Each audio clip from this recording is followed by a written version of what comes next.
Entrevista.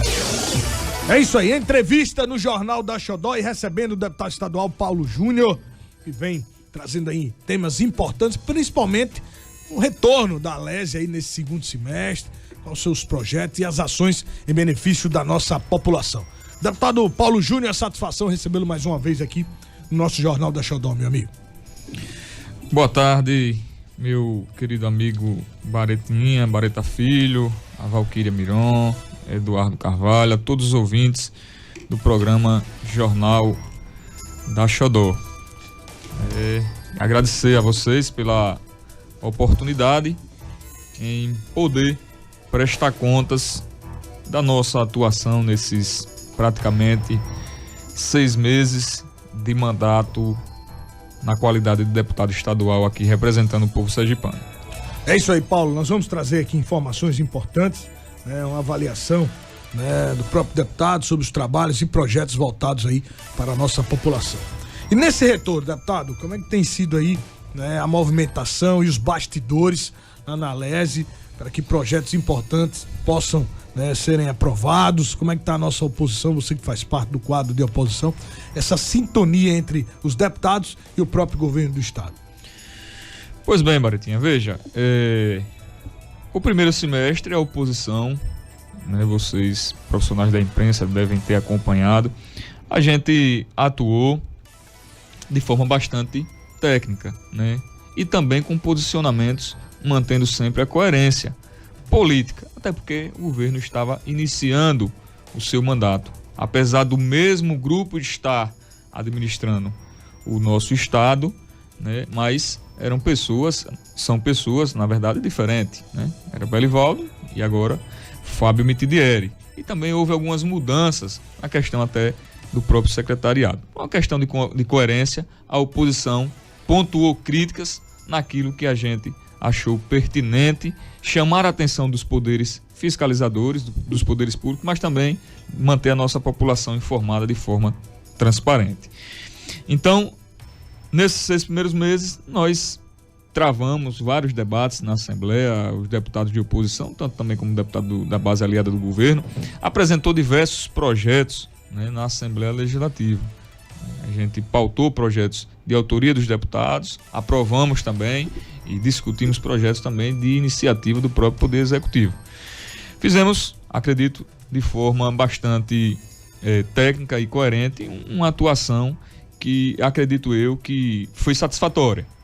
Esse segundo semestre, acredito que nós iremos atuar da mesma forma, porém já apontando algumas situações que necessitam de uma intervenção maior e mais enérgica do Poder Executivo do Estado, até porque já se passaram praticamente 8 meses e já dá para o governo solucionar ou tomar providência em determinadas situações. E nós estamos bastante alinhados sobre a liderança do bloco de oposição, sobre a liderança do deputado Georgio Passos, né, e a vice-liderança hoje do bloco de oposição através da deputada Linda Brasil, atuando de forma respeitosa, harmônica, né, todos tendo participação e um papel importante no Poder Legislativo do nosso estado. Tá aí. Deputado, boa tarde pro senhor. Eu encontrei o Tarcísio, fui dar uma palestra lá em São Cristóvão, mais ou menos um mês e poucos dias atrás. Ele deixou um abraço aqui pro senhor. Quando eu estiver lá, eu transmito pro senhor, nosso querido Tarcísio, viu? Primeiro semestre, a sua avaliação perfeita, né? Muito difícil fazer uma crítica mais redundante no primeiro semestre. Mas o senhor colocou que eles fazem parte do mesmo grupo. O que é que pode diferenciar daqui para frente, já que era o mesmo grupo, mas com estilos diferentes? O senhor está otimista que isso pode acontecer? Veja, o governo Fábio Mitidieri, ele ainda não inaugurou uma obra do seu governo.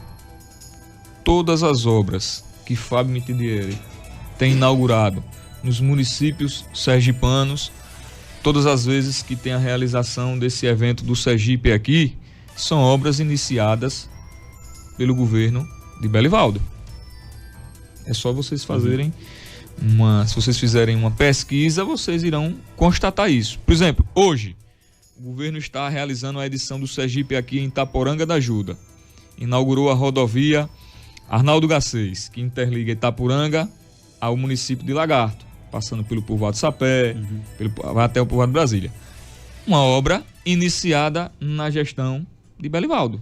Então foi uma obra do governo de Belivaldo. Então eu quis mencionar nesse sentido, apesar de ser do mesmo grupo, é um governo assim de continuidade, mas houve de forma bastante profícua mudanças nos secretariados, né?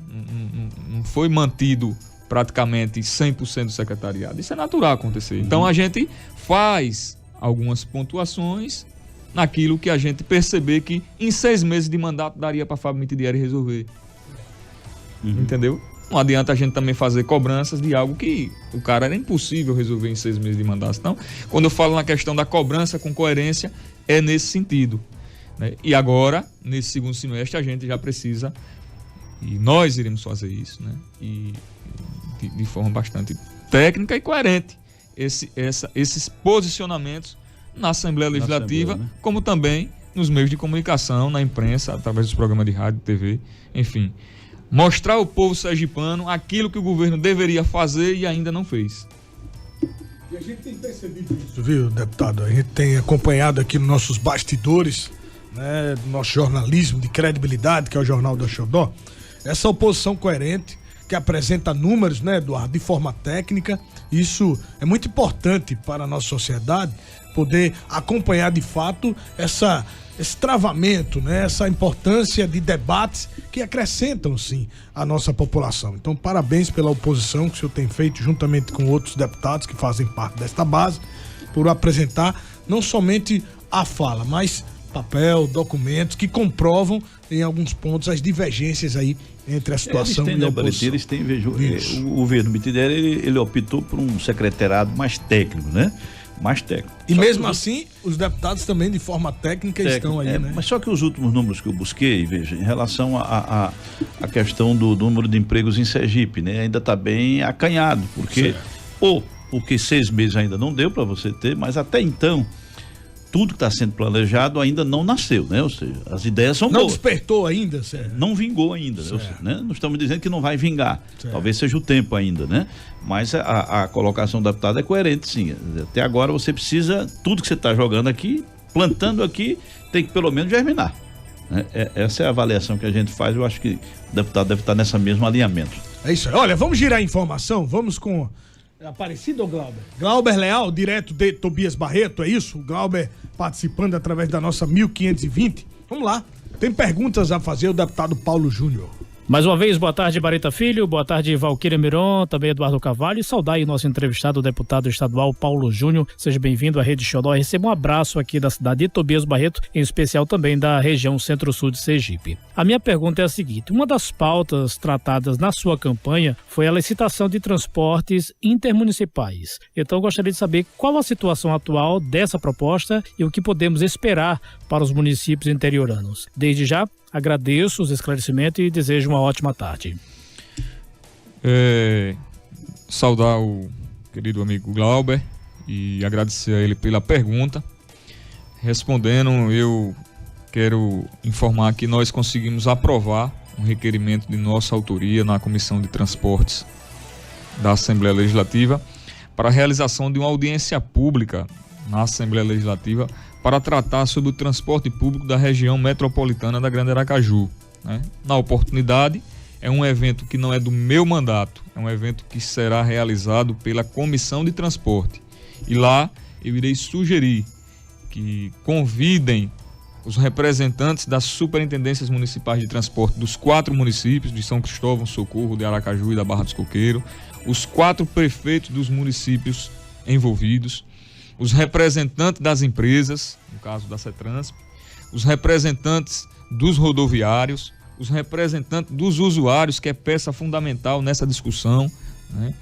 Enfim, os vereadores dos 4 municípios, a gente fazer uma verdadeira plenária, audiência pública, ouvir o que cada um desses municípios, desses 4 municípios, tem a apresentar e também dar oportunidade para cada setor apontar o seu ponto de vista, tanto os representantes da empresa, quanto também dos rodoviários, como também do poder público, e a gente sair dali com alguma perspectiva positiva, claro, para a melhoria do transporte público, seja ela do ponto de vista imediato ou também a longo prazo. A gente tem acompanhado pela imprensa que a Prefeitura de Aracaju contratualizou com uma empresa para a confecção de um relatório sobre a situação do transporte público na região. E está previsto a entrega desse relatório pela empresa contratada ao município de Aracaju para o mês de novembro. Acredito eu que a partir desse relatório, a Prefeitura de Aracaju irá dar prosseguimento, creio eu, para a formalização do consórcio público, porque o consórcio está criado, Bareta, desde 2015, mas infelizmente não foi constituído ainda, não foi formado. Ainda precisa discutir o seu estatuto, termo de rateio entre os municípios, enfim, algumas discussões do ponto de vista administrativo e funcional do próprio consórcio para, enfim, ele poder ter,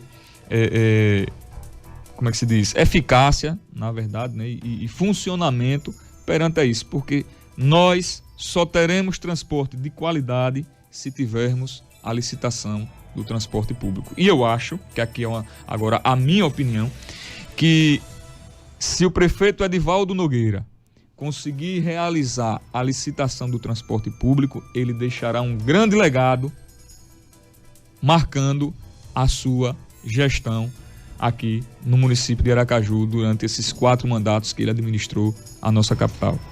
É isso aí, isso é muito importante, esse debate, que possa realmente de fato acontecer, porque através desses pontos de vista você irá elaborar, uma ação, para esse enfrentamento, que realmente fica aquela situação do disse-me-disse. A gente acompanha um pouco a fala do empresário, acompanha as discussões onde a população sofre essas consequências. Então essa plenária, deputado, o senhor atuante diante desse tema também será de grande relevância para esses 4 municípios que fazem parte aí da nossa grande Aracaju, essa integração, evitando aí esse desgaste com a nossa população. 13h17, vamos à capital do sertão, Aparecido Santana. Tem participação, tem perguntas a fazer o deputado Paulo Júnior. Vamos lá. Excelente tarde para todos que acompanham, para o deputado Paulo Júnior. Inclusive, Paulo Júnior, não sei se o senhor se recorda, a última vez que eu fiz uma pergunta para o senhor sobre os fins dos lixões, E aconteceu a fiscalização do FPI e aquilo que a gente discutia foi efetivado. Inclusive, o senhor teceu o seu comentário a respeito da necessidade de que esses lixões pudessem acabar. Mas a minha pergunta é outra. O senhor apresentou recentemente um projeto de lei que institui aí o direito à gratuidade para pessoas com problema de visão, o sistema de escrita em braille, o direito aí à acessibilidade do direito de certidão. Eu queria saber do senhor, além desse projeto, quais são outras ideias relacionadas à acessibilidade que o seu mandato e a Assembleia pretendem discutir. A gente tocou aqui recentemente, Bareta Filho, as ruas de Glória, por exemplo, tem uma dificuldade muito grande, pessoas com dificuldade de locomoção caminhar, porque as calçadas não são adaptadas. Quais são suas propostas em relação à acessibilidade durante o seu mandato na Assembleia? Veja, nós protocolamos diversos projetos nesse primeiro semestre na Assembleia Legislativa, A gente, como você bem citou, inclusive eu já tratei com o presidente da Comissão de Constituição, Legislação e Justiça da Assembleia, o deputado Cristiano Cavalcante, e ele me garantiu que nos próximos dias estaria pautando esse projeto, que foi de nossa iniciativa, que dá gratuidade à emissão de certidão em escrita braille, certidão de nascimento, certidão de casamento, certidão de óbito.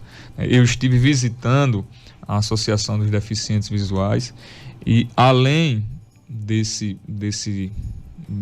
emissão da certidão em braille, a gente também pediu, porque tem pessoas que têm baixa visão e às vezes precisa da emissão de certidão em uma fonte ampliada, A gente fez uma retificação no projeto e já tratei disso com o presidente da comissão e ele me garantiu que nos próximos dias a gente estaria apreciando essa matéria. Apresentamos no primeiro semestre cerca de 21 projetos de lei, Bareta. E eu tenho certeza que a gente irá tratar com os presidentes das comissões temáticas da Assembleia, para a gente aprovar, né, o mais rápido possível. Tem um projeto assim que eu apresentei juntamente com o deputado Luciano Pimentel, que ele trata sobre a... Cadê?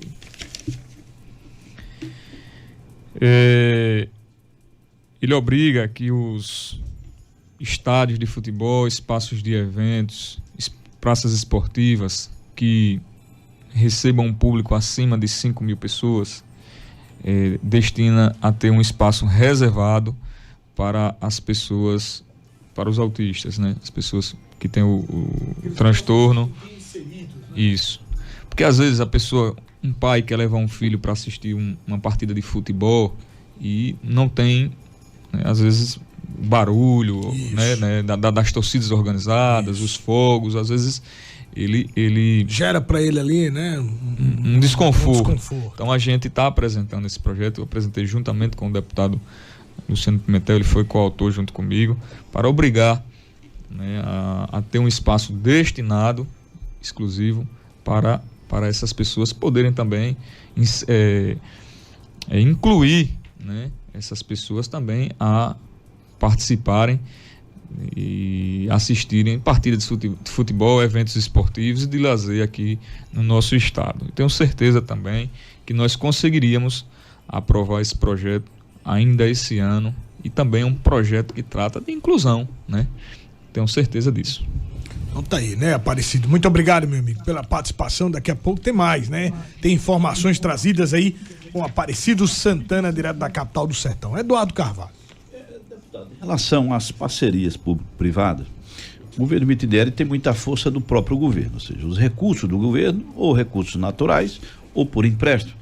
Mas me parece ainda muito pouco quando você faz essa parceria público-privada. Por exemplo, a questão da DESO, até agora é uma incógnita, né? Ficará a cargo apenas do governo?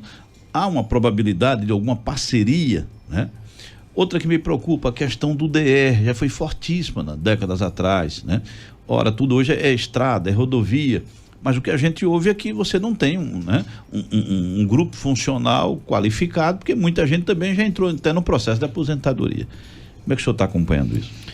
Veja, recentemente o governo do estado, através da Companhia de Saneamento de Sergipe, a DESO, publicou um extrato de contratualização com uma consultoria, para a realização de uma consultoria, né, para estudos sobre a parceria público-privada, sobre a concessão, terceirização, enfim, o que eles, a nomenclatura melhor que eles entenderem para diminuir o impacto negativo que isso vem causando na relação servidor, governo, público, DESO, né? E isso é mais um passo que o governo do estado e a DESO está dando, né, para levar até a privatização de alguns serviços daquela companhia. Pois bem, eu tive pesquisando nos estados que procederam esse tipo de parceria, esse tipo de concessão. Alagoas, estado vizinho aqui, maior problema. A BRK, parece que é BRK, a concessionária, só quis administrar a parte viável do ponto de vista filé, né? O filé. E o osso? Quem ficou? Aí você vê, Sergipe, um estado menor, 75 municípios, muitos municípios ainda, principalmente municípios do sertão, certo, do Baixo São Francisco, principalmente na zona rural, com dificuldade de acesso à água. A DESO está contraindo um empréstimo de quase 300 milhões no Banco do Nordeste, e isso foi dito pelo governo do estado, pelo próprio governador, para investir em adutoras, para investir na distribuição. Aí você investe para depois privatizar. Qual é a lógica disso? Ou seja, você vai investir para entregar para a iniciativa privada, onde o correto seria o inverso, né? Você está entregando para a iniciativa privada investir e ofertar um serviço de qualidade. Quem vai pagar o empréstimo? A DESO. Quem vai usufruir do serviço? É a empresa. que esse empréstimo vai realizar? A empresa. Ou seja, não vejo nenhuma lucratividade, não vejo nenhum ponto positivo por parte da companhia nesse sentido. Visto que a DESO, se esse plano realmente que o governador está tentando emplacar der certo, ela vai fazer questão, Bareta e Eduardo, para conceder, privatizar a parte boa, que é aqui a Grande Aracaju, São Cristóvão, Socorro, Barra dos Coqueiros, Aracaju. Tem aqui a barragem do Rio Poxim, E prontinha. aquela adutora lá do sertão, que é... Agora, para investir na adutora do leite, que eles lançaram lá logo no início do governo esse programa, para levar água lá, para melhorar o abastecimento de água em Tobias Barreto. E é no extremo, né? Tem que ter investimento.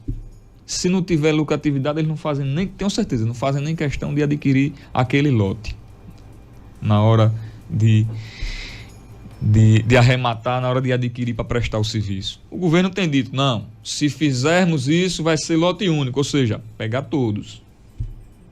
Mas aos poucos vai entregando porque não vai ter lucratividade. Olha, na região Centro-Sul, esses municípios não estão dando lucratividade, entrega, aí quem absorve novamente? A DESO.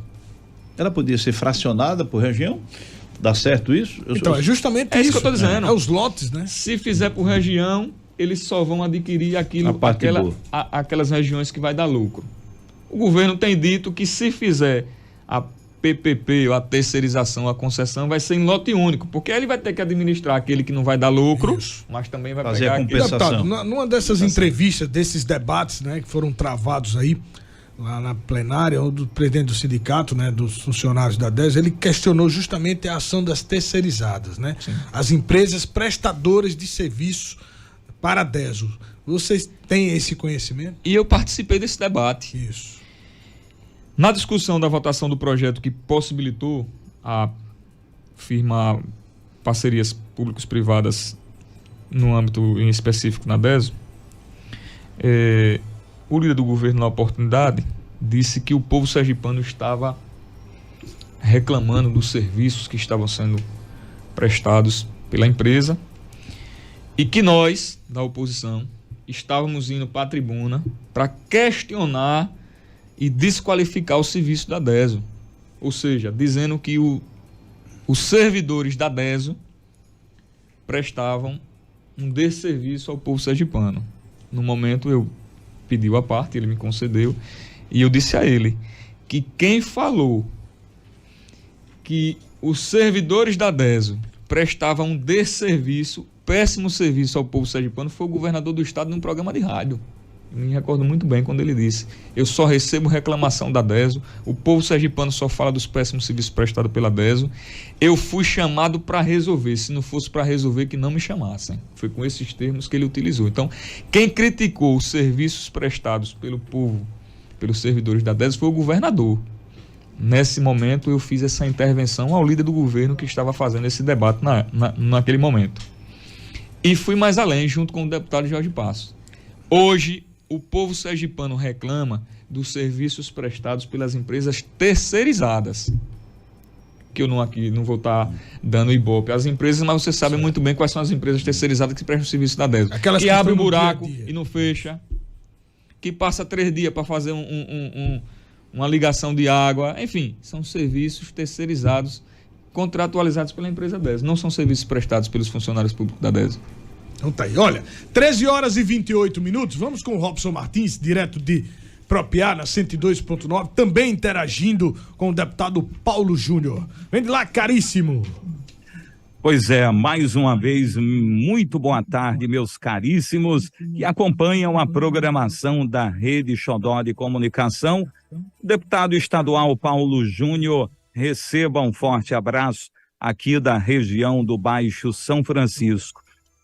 Deputado, além de Aracaju e São Cristóvão, o deputado tem planos para os demais municípios sergipanos, por exemplo, as cidades aqui do Baixo São Francisco, uma região que, apesar de tanta riqueza amarga aí um IDH não satisfatório. Então, o senhor tem planos, tem projetos para essas regiões e demais cidades do nosso estado? Muito obrigado. Eu agradeço a sua participação, também agradeço pela pergunta. A gente tem atuado, sim, nosso mandato tem atuado, sim, em benefício também dos municípios do interior sergipano, em especial também do Baixo São Francisco. Apresentamos diversas indicações, né, solicitando, cobrando do governo a melhoria na malha viária, né, das rodovias que cortam os municípios do Baixo São Francisco, né, e também o fortalecimento e a melhoria na assistência dos hospitais regionais, em especial o Hospital Regional de Propiá. E o nosso mandato também irá contribuir, né, no momento oportuno, no final do ano, quando for para a alocação de emendas, a gente vai contribuir, dar a nossa contribuição também para a melhoria da saúde pública do povo do Baixo São Francisco, em especial melhorando, né, aprimorando, aportando recursos para o Hospital Regional de Propriá, né, que é o hospital onde o povo do Baixo São Francisco recorre sempre quando está com algum problema de saúde. E também estamos atentos, cobrando do governo a melhoria, né, de toda a malha viária das rodovias estaduais que cortam os municípios do Baixo São Francisco, porque se você melhorar as rodovias, você possibilitará escoar a produção do povo do Baixo São, dos municípios que produzem lá no Baixo São Francisco, né?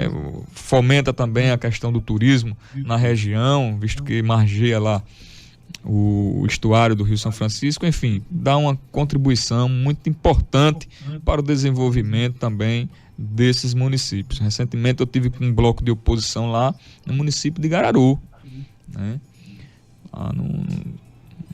para verificar uma questão sobre as escolas.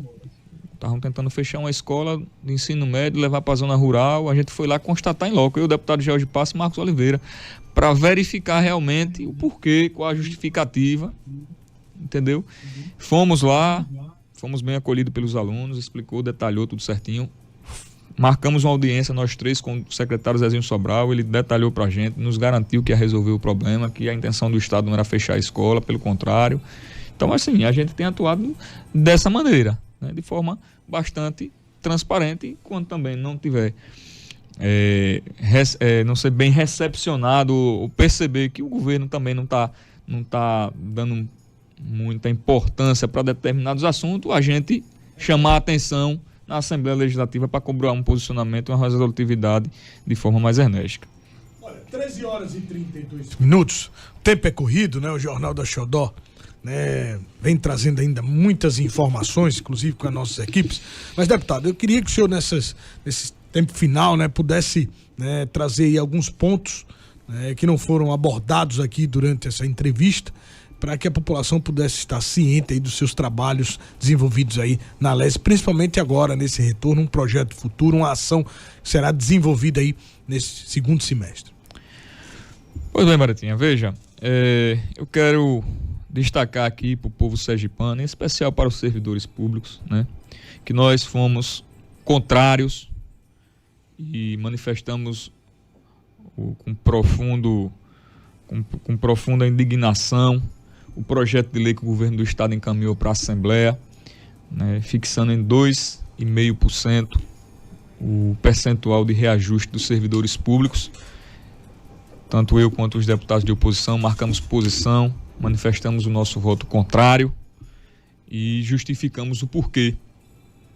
Como também nos posicionamos contrário, apresentamos emendas ao projeto de lei que o governo encaminhou para reajustar a contribuição do servidor público ao IPS, né, ao IPS Saúde, né, alegando que aquele instituto estava passando por dificuldades financeiras no momento e estava com um rombo de quase 200 milhões. Né? Naquele momento nós fizemos intervenção para que fosse apresentado o relatório de auditoria por algum órgão de controle do Tribunal de Contas do Estado, né? Ou até pela própria Controladoria do Estado de Sergipe, que garantissem com dados técnicos, né, aonde chegou a esses números, aonde chegou esses valores do déficit que o IPES estava apresentando. Infelizmente, até hoje não fomos respondidos pela direção do IPES, e nesse retorno agora no segundo semestre nós iremos reforçar a nossa solicitação à diretoria do IPES para que fosse apresentado de forma técnica, né, o relatório de auditoria realizado no Instituto que constatou esse débito, né? Porque é fácil, o IPES deve 200 milhões, vou aumentar aqui, quem vai pagar? O contribuinte. Muito fácil, né? É muito fácil, né? Então nós manifestamos o nosso voto contrário desde o mês de julho agora, que o servidor já começou a pagar esse valor acrescido, né? Eu estou lá com 3 contra-cheques de um professor, de um policial militar e de um servidor da administração direta. Teve um, Marita, que pagava R$900 de contribuição para o IPES Saúde. Esse valor agora foi para 1.500 e uma fração, quase R$1.600. Outro passou de 400 para 900. Por causa do número de dependentes, enfim. Então, é dessa forma que a gente vem atuando na Assembleia, né? E o governo do Estado contribui com 6%. E o contribuinte passou no caso o servidor, passou de 4 para 6. Manteve o percentual do Estado e o contribuinte passou de 4 para 6. Quem indica a direção do IPES? O Estado. Se houve problema de má gestão, o culpado é quem indicou a diretoria. Aí você cobra um relatório de auditoria, onde chegou esse valor, esse relatório não é disponibilizado para você. Então é muito complicado. Então por isso que nós mantivemos o nosso posicionamento. Olha, é 6%, vamos votar contrário. Porque o Estado não está aportando também. Só o servidor vai contribuir, vai sair de 4 para 6, mas o Estado vai sair de 6 para 10, de 6 para 8. Não, ficou estagnado lá em 6%. Ou seja, deu a impressão de que o rombo que tem no IPES hoje é para ser rateado apenas com o contribuinte. A conta ficou somente... Sem contar que aumentou a contribuição e diminuiu a assistência. O serviço hoje prestado. Só podem ter direito a 12 consultas por ano, né? Limite de dependentes, né? de consultas, de exames. Dependentes agora crescidos, né? Perfeito. Tá aí já. Então, aumentou aí, a né? contribuição e diminuiu a qualidade na assistência. E o custo aumentou. Sem contar que até necessário para alguns, certo, do que eu vou falar aqui agora. Descredenciou diversas clínicas, diversos profissionais de saúde. Era necessário, mas acredito eu que deveria primeiro fazer um levantamento de quem realmente estava prestando um serviço satisfatório ao assistido, né? Hoje é a maior dificuldade para você conseguir uma consulta. Aumentou o valor, limitou o quantitativo de consulta e procedimentos de exame e tudo. E hoje, eu digo porque uma pessoa mandou nas minhas redes sociais que marcou uma consulta para o final de julho, faltando 3 dias, alguém do IPES ligou dizendo que a consulta dela estava sendo remarcada para o final de novembro. Sem nenhuma justificativa, apenas para dizer que está tendo uma reformulação no Instituto, que infelizmente é assim que o nosso servidor está sendo tratado, né, por essa nova gestão. Nós também participamos de forma incisiva, né, e manifestamos o nosso voto contrário na questão da terceirização e privatização dos serviços da DESO. Eu acho que o governo deveria dar autonomia e mais condições de trabalho à nova diretoria da DESO e deixar a diretoria apresentar resultados. Caso não apresentasse, né, aí sim poderia trabalhar em outro formato. Reforçando o que disse aqui anteriormente. Hoje, os problemas da DESO estão com as empresas que prestam serviços terceirizados. E a questão dos investimentos para ampliação de rede, de construção de adutora, está lá, aprovado no BNB, 300 milhões. Não foi dito por mim, dito pelo governador. Isso aí.